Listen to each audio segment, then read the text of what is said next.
disparaissent et que toi tu sois vu. Nous jurons de te remettre toute la gloire. Au nom de Jésus-Christ.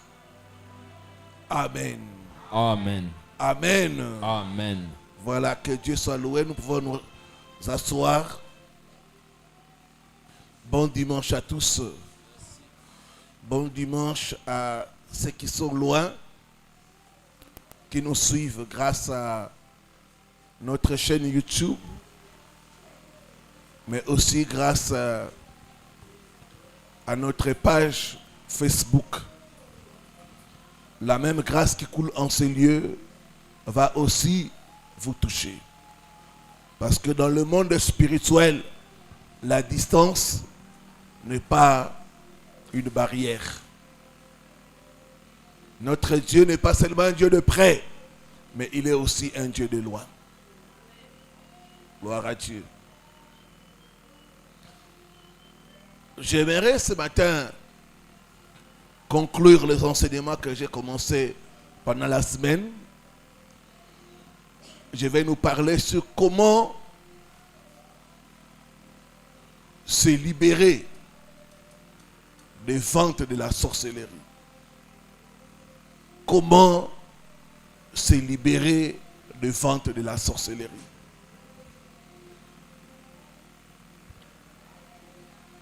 Et n'oubliez pas, nous aurons comme promis un service, comme recommandé par le Seigneur, un service de Sainte Seine. Et aussi les sacrifices. Ceux qui ont amené leurs sacrifices, que Dieu vous bénisse. Il y en a aussi qui ont envoyé leurs sacrifices. D'autres aussi leurs contributions pour l'achat des équipements. Voilà. Que Dieu vous bénisse au nom de Jésus.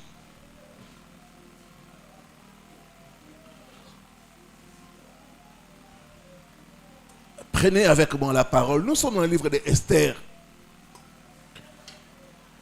chapitre 7, le verset 3 à 6. Et puis nous lirons Naoum, chapitre 3, le verset 4.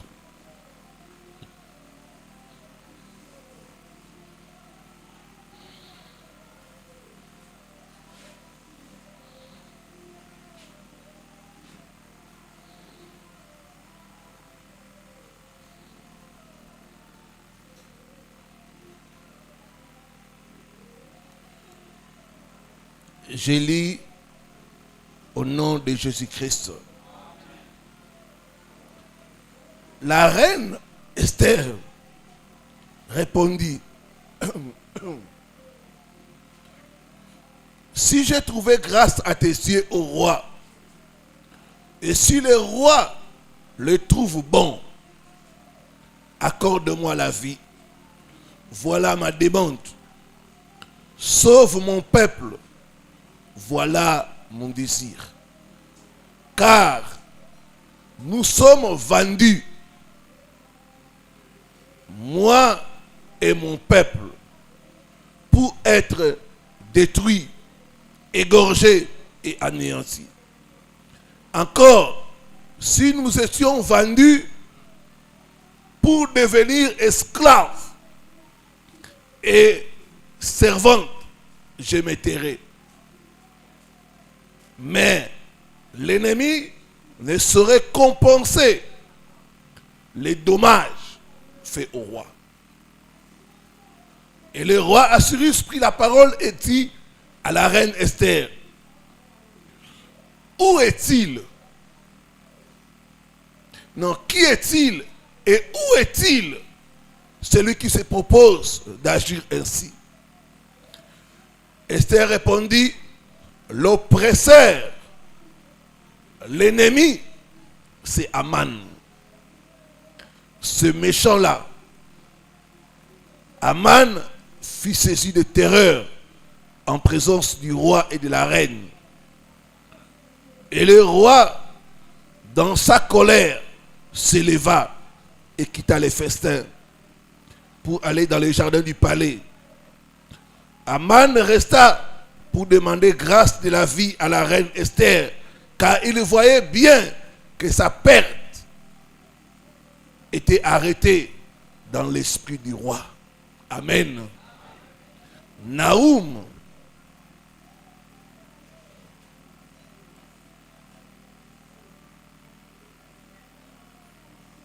chapitre 3, le verset 4.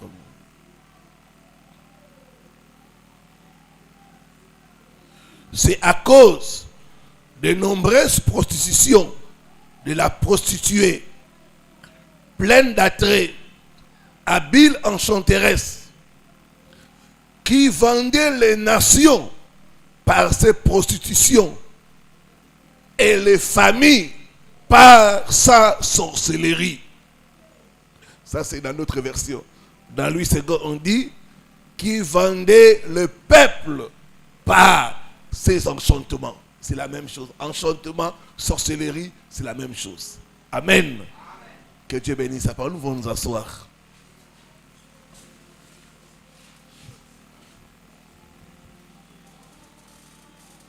Je vais récapituler et avancer dans le message de ce matin. Dans le monde de la sorcellerie, c'est un monde méchant.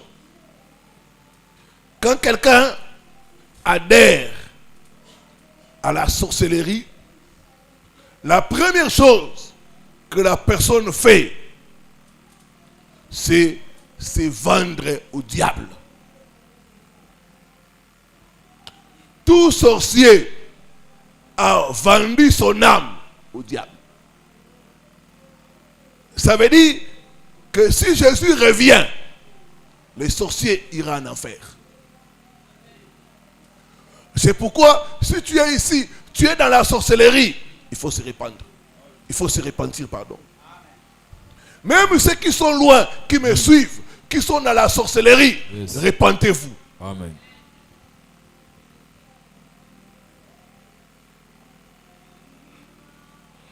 Donc la première chose, quand on adhère à la sorcellerie, on vend son âme au diable.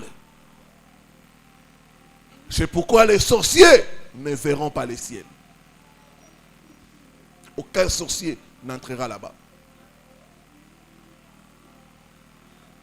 Deuxième chose qu'on fait dans le monde de la sorcellerie, on doit vendre sa famille.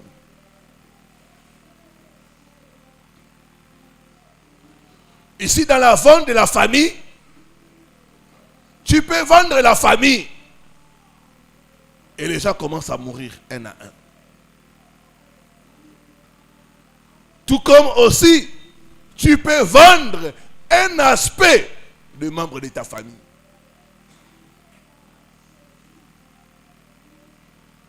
Tu peux vendre l'intelligence des gens. Tu peux vendre les chances des gens. Tu peux vendre les étoiles des gens. Tu peux vendre la richesse des gens dans la famille. C'est pourquoi, quand vous avez des sorciers dans votre famille, il ne faut pas jouer, mon frère, ma soeur. Il faut prier avec agressivité parce que votre vie est vendue. Un sorcier, quand il se présente aux réunions de la sorcellerie, la première chose qu'on lui demande, ta famille.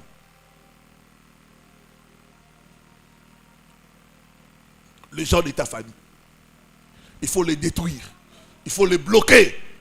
Il faut voler leurs étoiles. Il faut saboter leur vie. Il faut les tuer. C'est pourquoi la sorcellerie est une forme de méchanceté domestique. Quand je parle de domestique, je parle de la famille. La famille. C'est une forme de méchanceté domestique.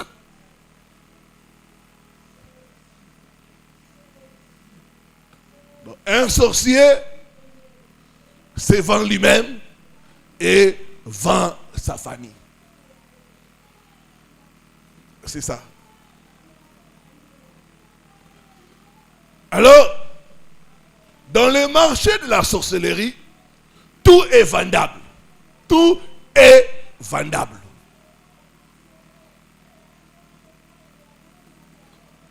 On peut vendre la beauté. J'ai reçu le cas d'une jeune femme. À l'époque, je n'étais pas aussi rodé dans la délivrance que maintenant.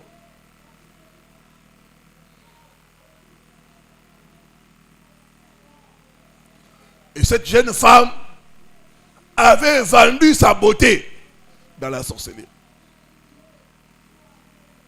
Elle était reine dans la nuit. Mais la journée, tu la regardes moche, sale. Mais elle avait vendu sa beauté dans la sorcellerie.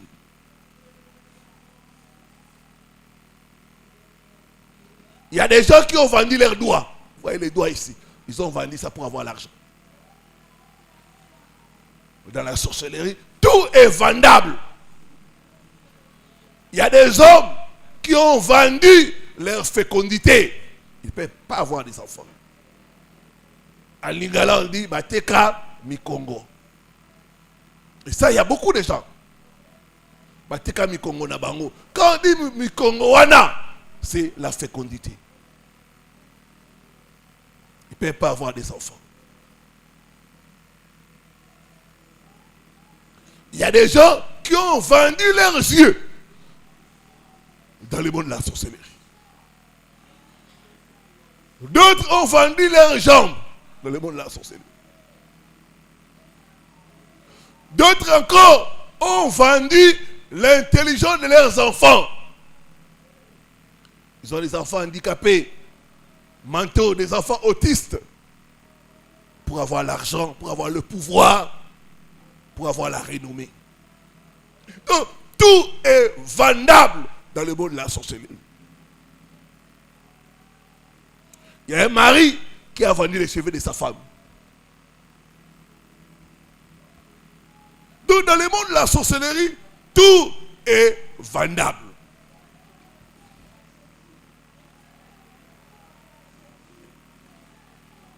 Et souvent, il y a des négociations. Tu donnes ça, on te donne le pouvoir. Tu donnes le sang, on te donne le pouvoir. Tu donnes ta jeunesse, on te donne la promotion.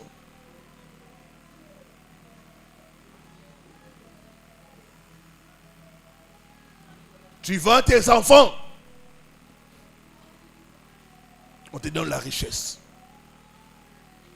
Et lors des ventes, il y a des accords, il y a des alliances qui se font. On négocie. Il y a des femmes qui ont vendu leur étoile de mariage. Elles ne peuvent pas se marier. Mais elle va avoir beaucoup d'argent. Tout est vendable, négociable dans le marché de la sorcellerie.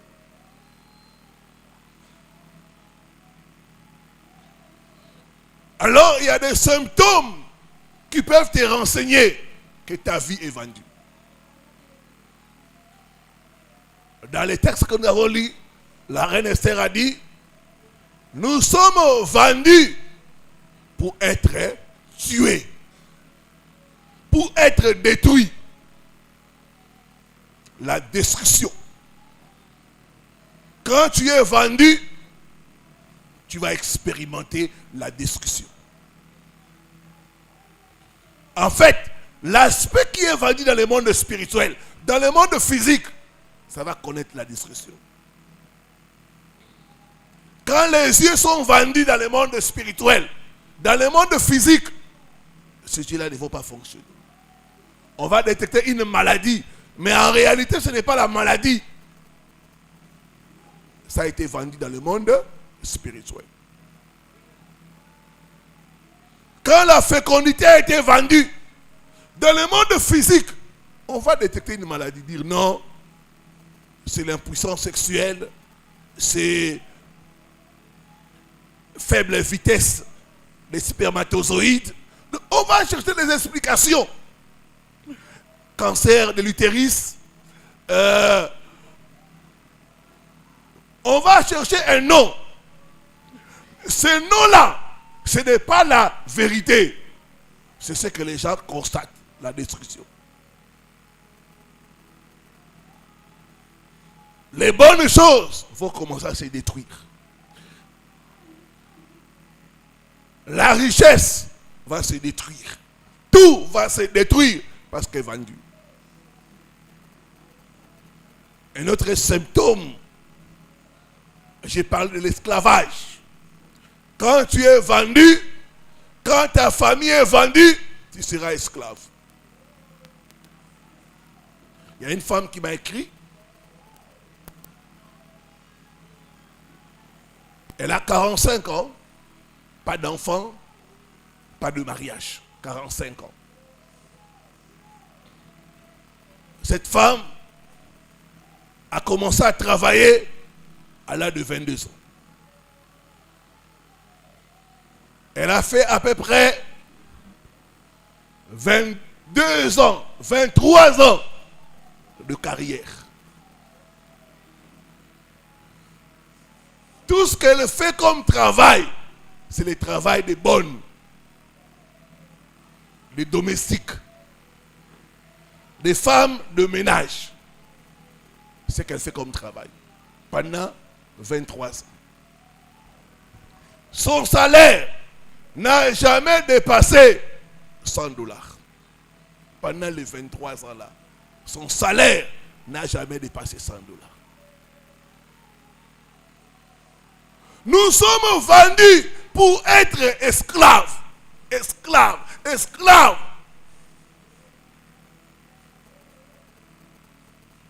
On ne peut pas donner beaucoup d'argent à un esclave. Un esclave doit souffrir. Un esclave doit rien avoir. 23 ans avec rien.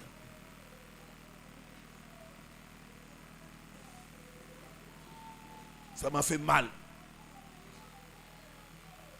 Bien aimé, quand tu es vendu sur le plan spirituel, sur le plan physique, tu vas souffrir. Tu seras esclave, tu seras exploité.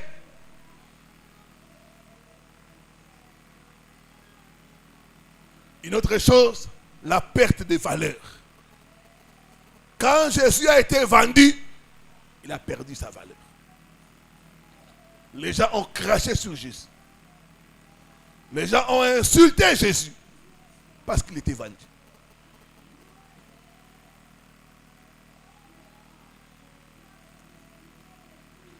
La trahison.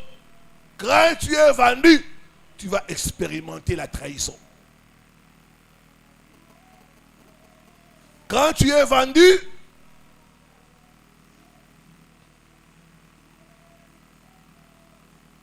tu vas mener une vie de contrefaçon. Quand tu regardes ta vie, tu dis non, ça ce n'est pas ma vie. Ça ce n'est pas ma vie.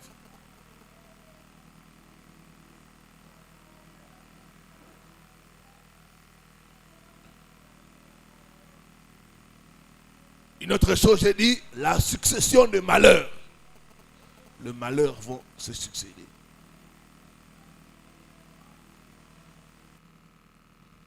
Et enfin la mort. La mort montre que tu es vendu. Tu dois savoir, quand tu es vendu, tu deviens la propriété de ton acheteur. Ton acheteur peut faire de ta vie ce qu'il veut. Quand j'achète le téléphone, je peux détruire cela.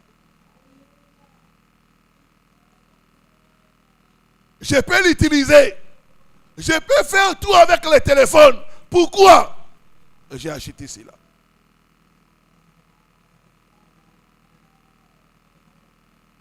Quand tu es vendu, ton acheteur fera de ta vie ce qu'il veut. On m'a raconté l'histoire d'une famille. Le papa était du Kasaï. Excusez-moi. Ses papas étaient du Kasaï, un Louba. Vous savez, chez les Louba, on marie les femmes à 13 ans.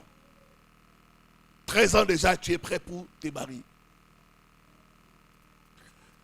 Ses papas a négocié avec un de ses autres amis qui était polygame. Il lui a dit, je te donne ma fille en mariage. Le monsieur lui a donné la dot. Il a mangé cela. Il dit, tu dois attendre que ma fille puisse avoir l'examen d'État. C'est ce qu'on appelle chez d'autres le baccalauréat.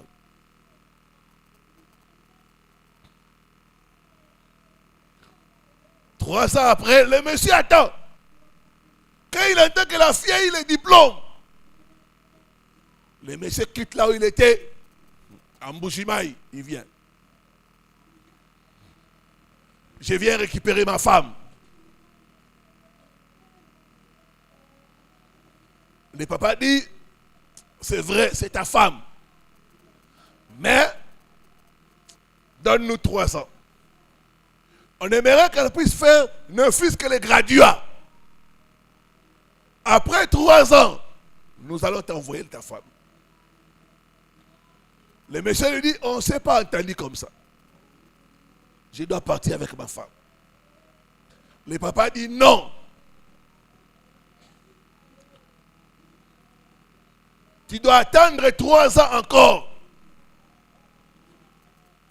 Le temps que ma fille entre à l'université, qu'elle puisse avoir même les graduats.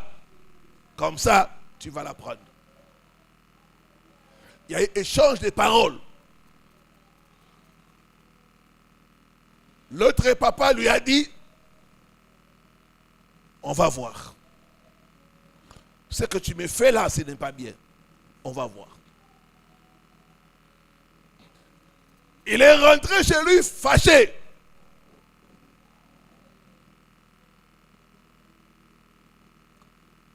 Trois mois après, cette jeune femme qui a été inscrite à l'université, qui était une fille vraiment exemplaire, 3 mois après, elle commence à se prostituer. Elle commence à sortir avec les professeurs à l'université, avec les assistants, avec les gens du quartier. Donc, un changement brusque.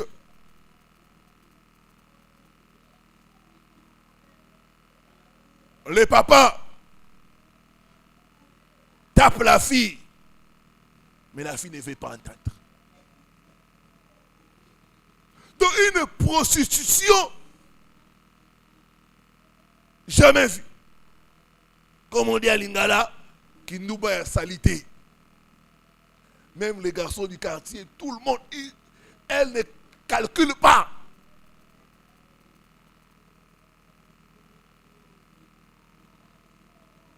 Le papa a parlé, a frappé, fatigué. La fille ne veut pas entendre.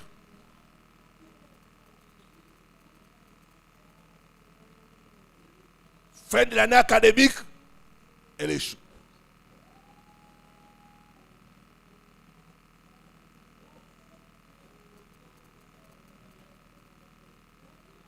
Maintenant, le papa l'avait dit, on va voir. 3 mois après, l'année qui va suivre, la jeune dame s'est fait engrosser par un monsieur là, un aventurier.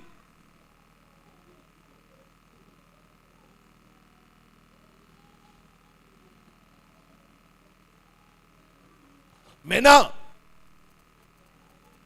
voulant garder sa réputation, elle va chercher à avorter. Et ça tourne mal. Elle meurt. Qui t'a vendu? Qui t'a acheté? L'acheteur peut faire n'importe quoi avec la marchandise ou la chose qu'il a achetée. Ses papas avaient dit, nous allons voir. Pas une année, la fille est décédée. Quand elle est décédée, c'est à ce moment-là qu'il ne peut pas tenir la tête. Elle dit, ah,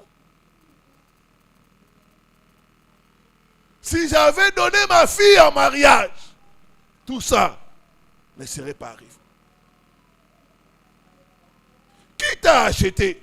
Qui t'a vendu?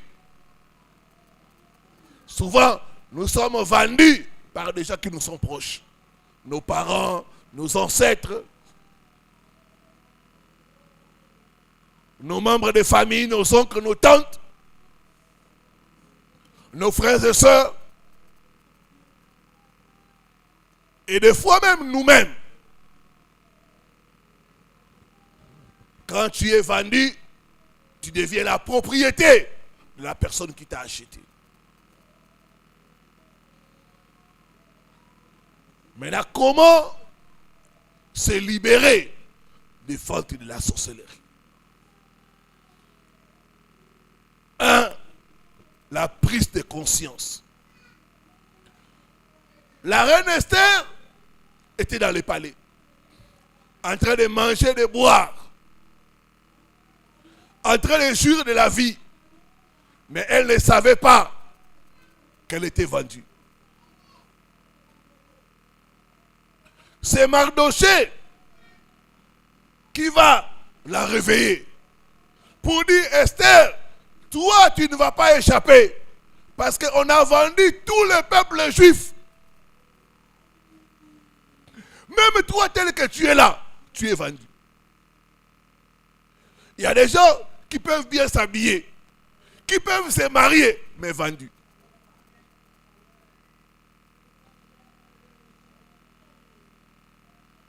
Tu es dans le mariage, mais vendu. Tu as un bon travail, mais tu es vendu.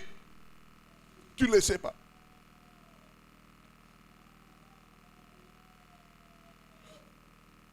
D'autres encore sont en train de souffrir, mais ils ne savent pas qu'ils sont vendus. La prise de conscience. Tu ne peux pas te libérer des marchés de la sorcellerie si tu ne prends pas conscience que tu as été vendu.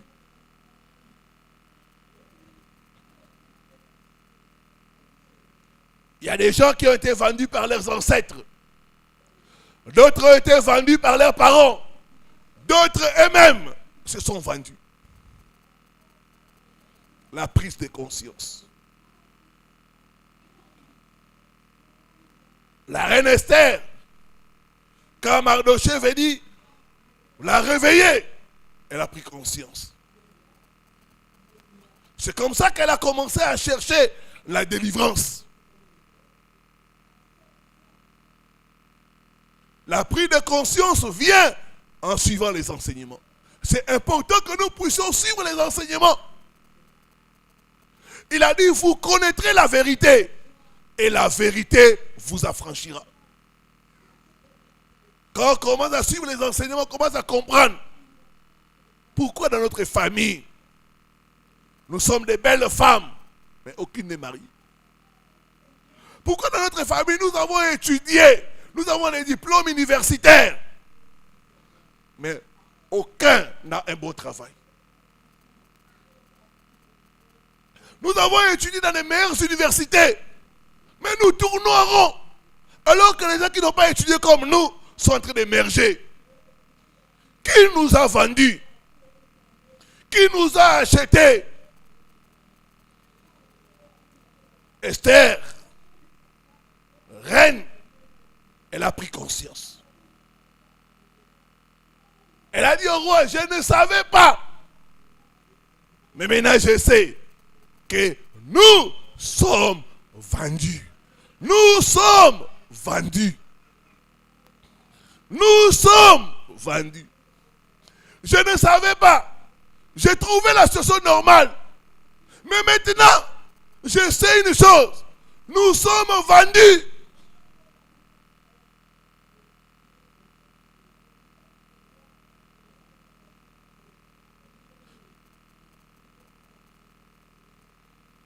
La prise de conscience. Ma soeur, prends conscience.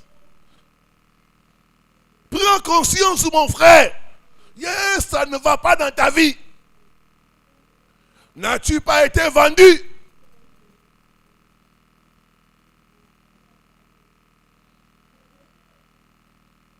Tu es l'aîné de la famille, mais tu es l'aîné seulement de nom.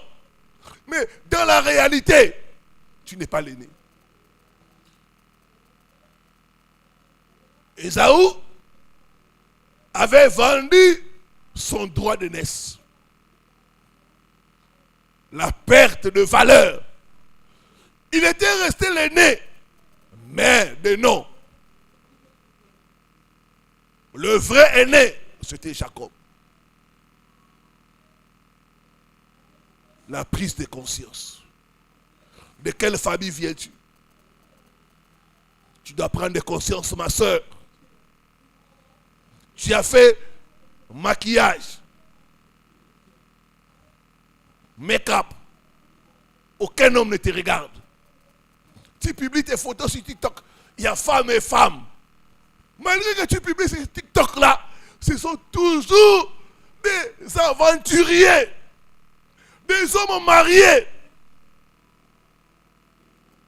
qui te font la cour. N'as-tu pas été vendu?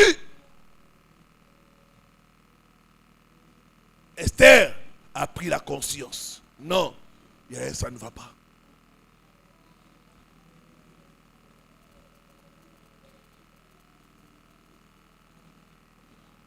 Deuxième chose, pour se libérer de vente de la sorcellerie, le jeûne et la prière. Quand Esther a pris conscience, il a dit à Mardoché, va, rassemble tout le peuple, qu'il prie et qu'il jeûne pour moi. Moi et mes servantes, nous allons jeûner et prier aussi. Le jeûne et la prière. Bien-aimé, tu ne peux pas te libérer des marchés de la sorcellerie si tu ne jeûnes pas. Si tu n'es pas un homme, une femme de jeûne et prière. Esther a compris cela. Esther chapitre 4, le verset 16.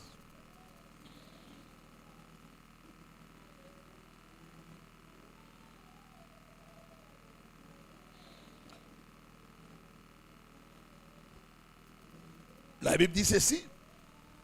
Va, rassemble tous les Juifs qui se trouvent assis, gênés pour moi, sans manger ni boire pendant 3 jours, ni la nuit, ni les jours. Ni la nuit, ni les jours. Il y a des gens qui sont vendus, mais qui dorment. Qui ne jeûnent pas, qui ne prient pas, qui ne cherchent pas Dieu. Esther a compris, pour se libérer de marcher de la sorcellerie, il faut jeûner, il faut prier, il faut chercher Dieu. Les jours, la nuit.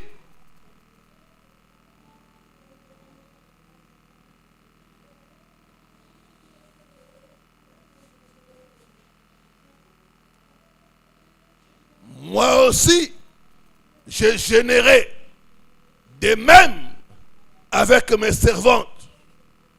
Moi aussi, je jeûnerai. Il y a des gens qui aiment qu'on jeûne pour eux. Pasteur, tu jeûnes pour moi. Je vais t'envoyer l'offrande. Oui, c'est bien, je vais jeûner pour toi. Mais toi-même. Et c'est dit, moi-même aussi, je jeûnerai. Moi aussi, je jeûnerai.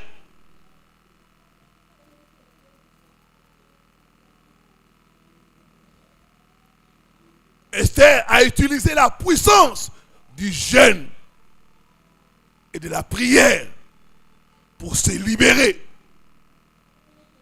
du marché de la sorcellerie. Jésus a dit, cette espèce-là ne sort que par le jeûne et la prière.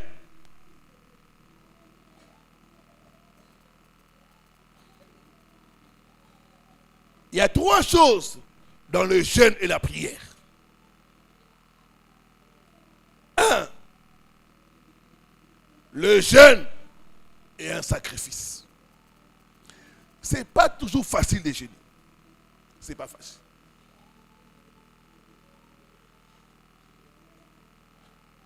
Le corps humain n'aime pas le jeûne et la prière. C'est pourquoi beaucoup fuient. Quand on proclame le jeûne et la prière, le nombre s'est réduit. Il y en a qui préfèrent manger, boire. Parce que le jeûne, c'est un sacrifice.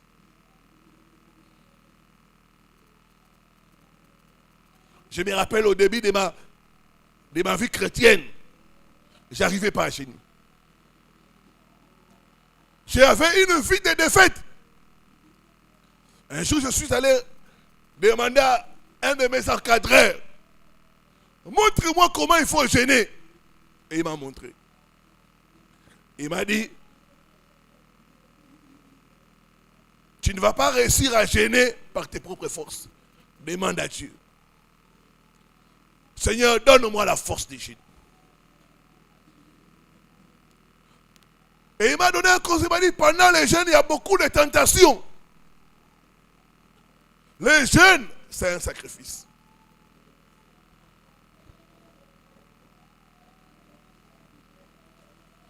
Le jeûne n'a jamais été facile.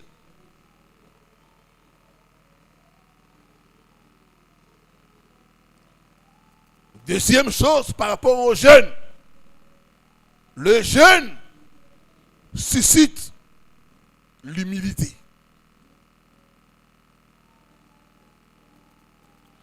Vous savez, quand nous sommes en train de jeûner, nous devenons faibles.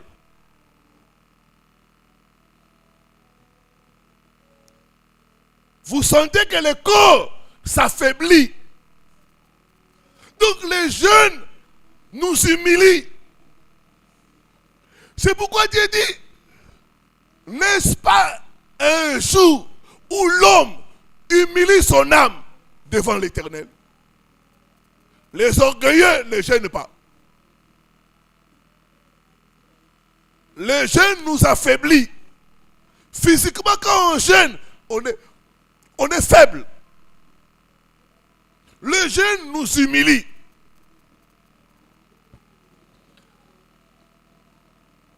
Et dans ces ministères, s'il y a une chose que vous allez me haïr, c'est les jeûnes. C'est les jeûnes. Il y a une soeur qui venait ici, qu'elle a commencé à entrer vraiment en profondeur. Elle a commencé à jeûner tout le temps. Et j'ai commencé à dire, toi là, ces pasteurs là, il faut les fuir. Regarde-toi, tu as maigri. Toujours jeûne, jeûne, jeûne.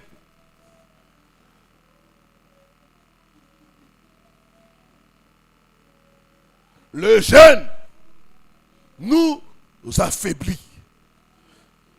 C'est une force, c'est une façon de s'humilier devant Dieu.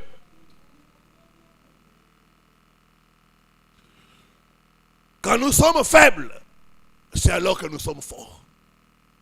Quand le corps devient faible, c'est alors que le pouvoir suprême de Dieu peut se manifester.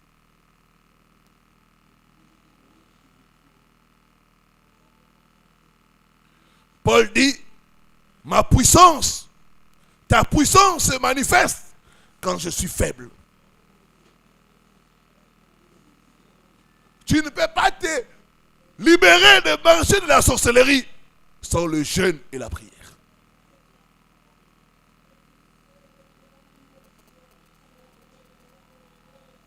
Toi qui as été vendu, toi dont l'étoile a été vendue, fais comme Esther. Elle a jeûné et elle a prié. Le jeûne et la prière. Troisièmement, le jeûne permet le brisement des jougs. Isaïe 58, vous allez voir. Le joug est brisé pendant le jeûne. On dit des taches. dénoue les liens de la servitude, c'est pendant les jeûnes. Il y a beaucoup de victoires que j'ai remportées dans ma vie quand j'étais dans le jeûne et la prière. Le jeûne peut être partiel, le jeûne peut être total, mais ça garde son efficacité. Quand nous jeûnons, nous mettons Dieu en première priorité. Nous oublions la nourriture, nous oublions les autres choses, le confort de la vie pour chercher Dieu. L'arme du jeûne et de la prière. Esther a utilisé cela et il a été libéré, elle et son peuple, de marché de la sorcellerie. Troisième chose qu'on remarque dans la vie pour se libérer des marchés de la sorcellerie, c'est le sacrifice.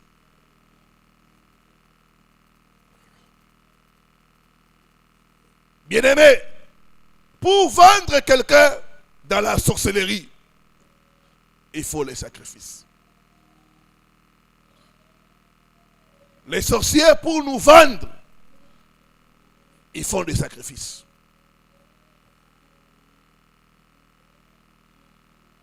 On va voir l'exemple d'Aman. Pour vendre le peuple juif, qu'est-ce qu'Aman a fait? Il a pesé de l'or, de l'argent, des biens précieux. Il a mis dans les trésors du roi.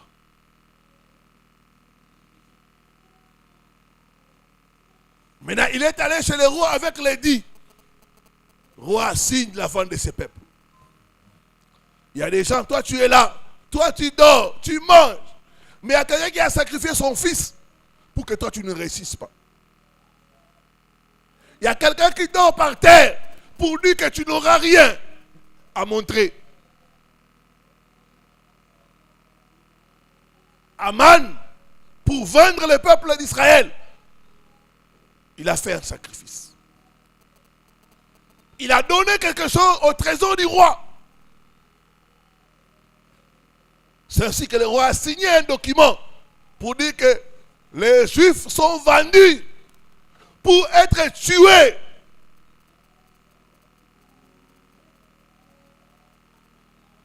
Dans le monde spirituel, il faut le sacrifice pour annuler un autre sacrifice. Pièce contre pièce. Parole contre parole. Acte contre acte.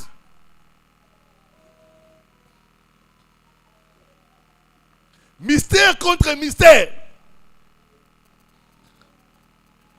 Qu'est-ce qu'Esther a fait? Quand elle sort de son jeûne, elle va voir le roi. Il dit au roi, je t'invite, toi et Aman, à venir au festin que j'organise le soir.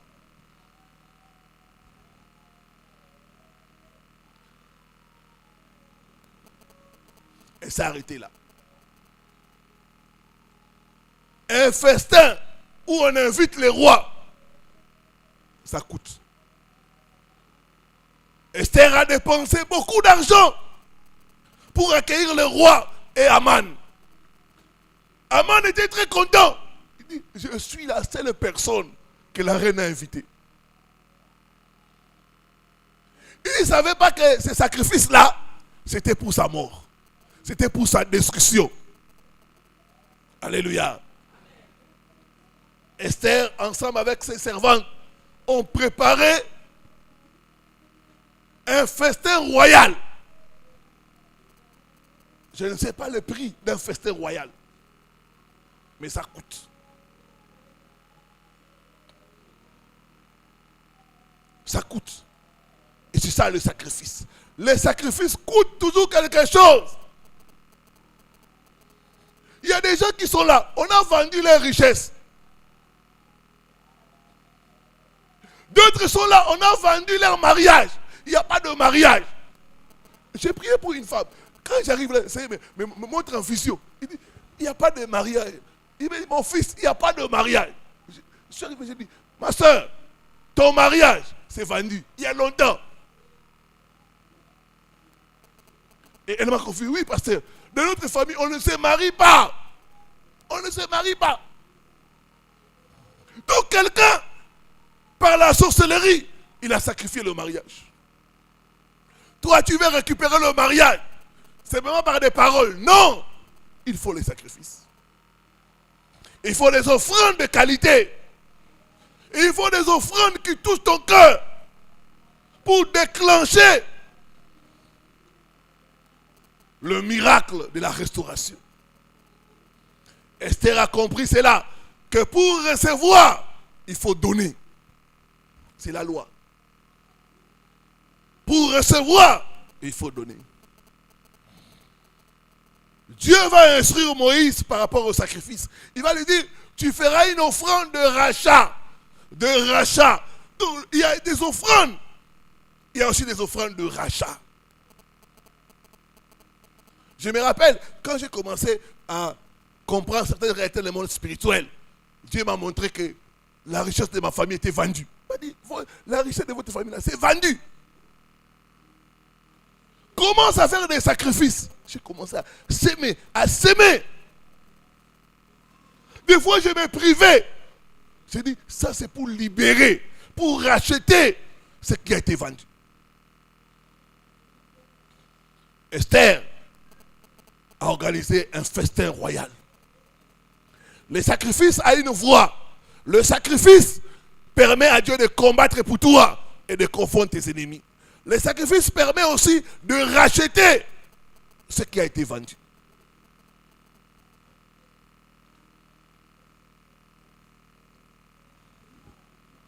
Par le sacrifice, Esther s'est libérée des marchés de la sorcellerie.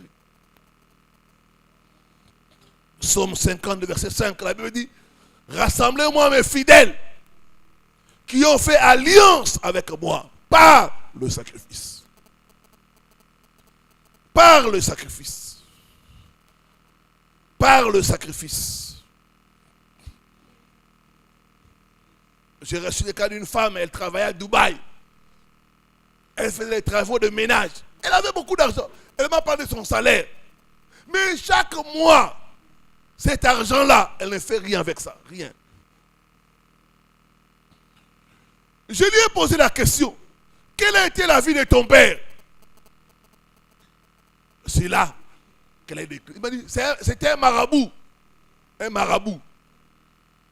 J'ai dit, il a sacrifié la richesse. Un autre garçon, lui, il avait, l'argent disparaissait dans ses poches. Il met l'argent dans ses poches, ça disparaît. Il met l'argent dans le portefeuille, ça disparaît. Nous sommes dans un monde mystique. Avant, il est allé consulter. Les féticheurs lui ont dit, les esprits de ton père, c'est eux qui viennent récupérer ta richesse. Tu les rappartiens. Tout ce que tu fais comme travail, eux viennent récupérer cela.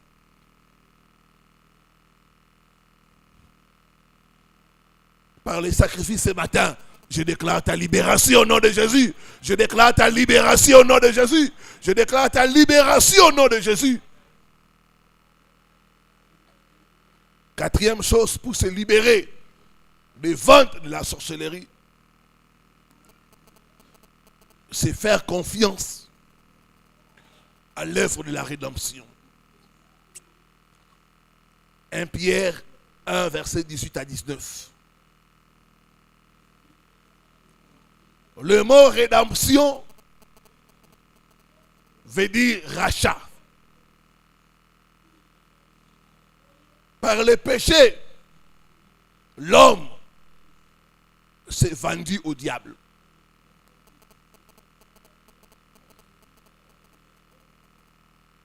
Parce qu'il a désobéi à la voix de Dieu.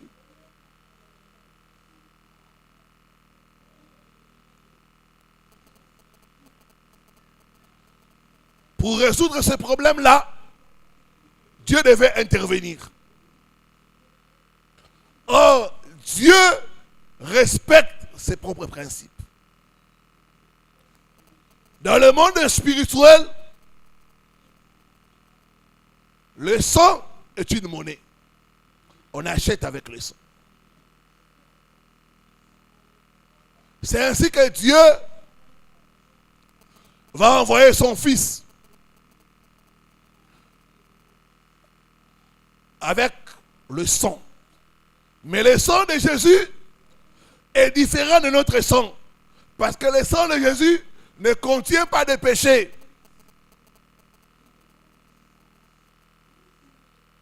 Jésus n'a pas le sang humain, le sang divin.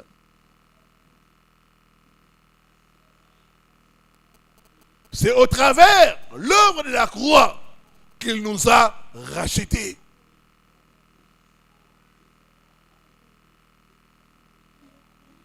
La Bible dit que ce n'est pas au prix de l'or, de l'argent, qui sont des choses périssables, mais au prix du sang de Christ. La rédemption nous libère. Si nous avons été vendus au diable, si nous avons été vendus nous-mêmes ou par nos ancêtres, par l'œuvre de la rédemption, nous sommes libérés. Faire confiance à l'œuvre de la rédemption. Jésus, dans la rédemption, il a payé la rançon. La rançon.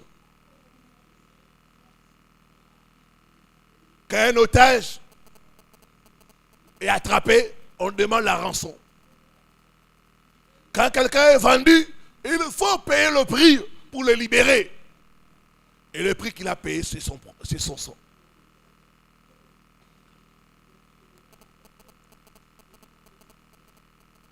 Ça veut dire que par la rédemption, nous ne sommes plus vendus. Nous sommes rachetés. Nous devons faire confiance à ce travail-là qu'il a fait à la croix. Du temps d'Esther, il n'y avait pas la croix. Mais nous avons le privilège d'avoir l'œuvre de la croix. Nous devons faire confiance au travail qu'il a fait à la croix.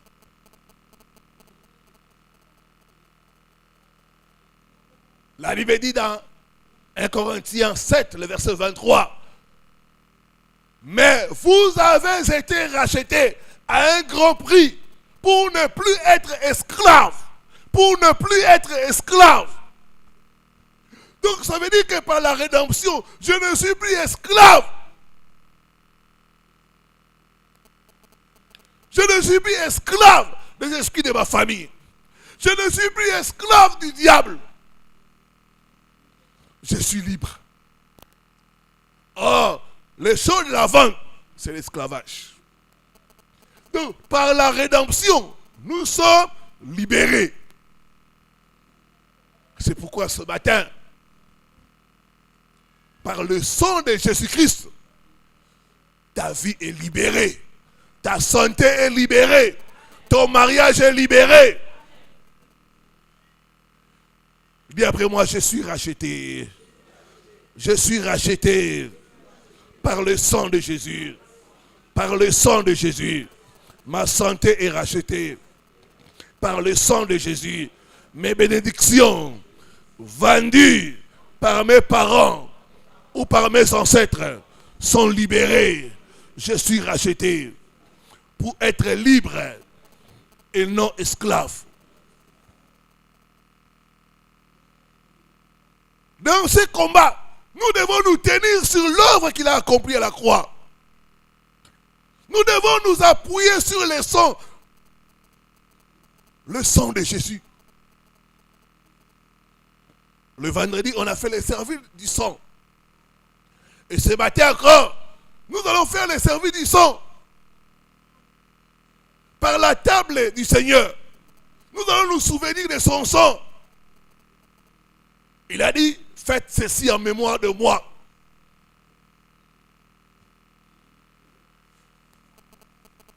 Nous voulons nous souvenir de ce sang qui a coulé pour notre rédemption, pour notre libération.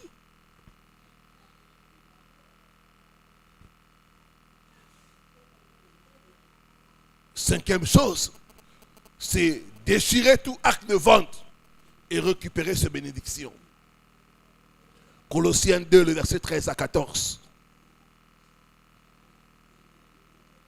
À la croix, il a déchiré l'acte de vente. Et il nous a libérés. Quand il y a vente, il y a des alliances et des documents. Mais à la croix, il a cloué tout ça. Pour dire que je déchire l'acte de vente. Désormais, vous êtes libres. C'est pourquoi, ce matin, tout acte de vente de ta famille est déchiré au nom de Jésus. Et déchiré au nom de Jésus. Toute ordonnance qui te condamne à la destruction, à la mort prématurée, est révoquée et déchirée au nom de Jésus. Alors que tu dis Amen, reçois ta délivrance au nom de Jésus. L'acte de vente de ta santé est déchiré au nom de Jésus. L'acte de vente qui te condamne à la pauvreté est déchiré au nom de Jésus. L'acte de vente qui te condamne au célibat est déchiré au nom de Jésus. Enfin, sixièmement, l'application des mystères. Les mystères font partie du royaume. Il faut des mystères pour détruire d'autres mystères. Nous avons les mystères du sang. Ici, souvent on utilise l'eau bénite. Quand nous prions pour l'eau, ça devient le sang.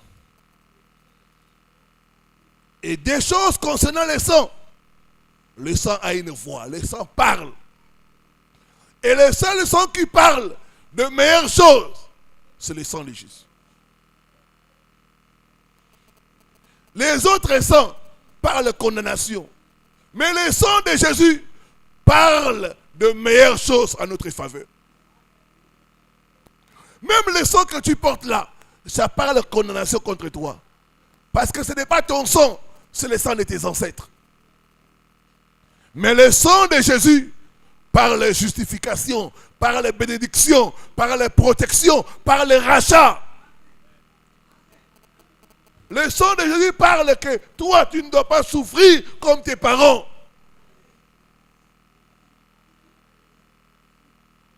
Parce que tu es racheté.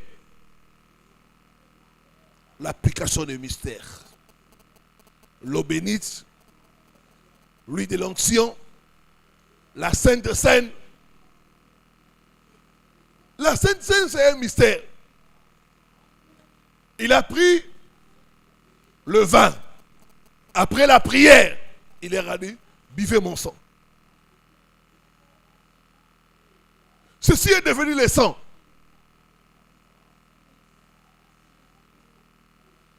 Un homme ordinaire dira, mais ça c'est la sorcellerie. Comment on va boire le sang de quelqu'un?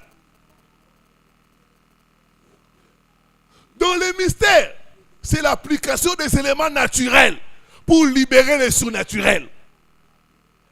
Le mystère, c'est l'application des éléments naturels pour libérer le surnaturel. Il a pris le vin. Après la prière, il a dit, ce n'est plus le vin, c'est le sang.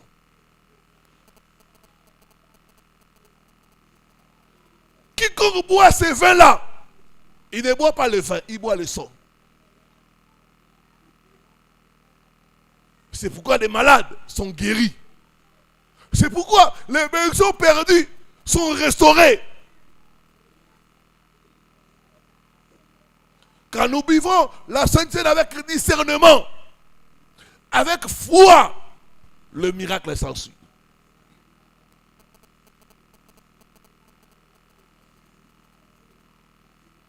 Après, il a pris le pain. Il a fait la prière pour dire que ceci n'est plus le pain, c'est ma chair.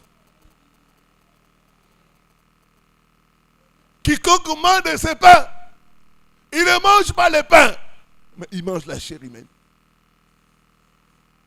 C'est un mystère. Vous savez que par le pain, on peut donner à quelqu'un la sorcellerie? Alléluia. Si par le pain, on peut donner à quelqu'un la sorcellerie, par le pain aussi, on peut donner à quelqu'un la vie. Ah, ton amen ne me convainc pas.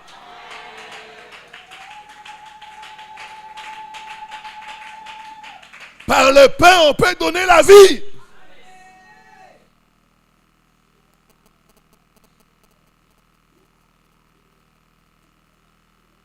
La Sainte Seine de ce matin, il faut donner aux enfants. Parce que ça va leur donner la vie, l'intelligence. Au nom, que Dieu bénisse sa parole. Glory to you.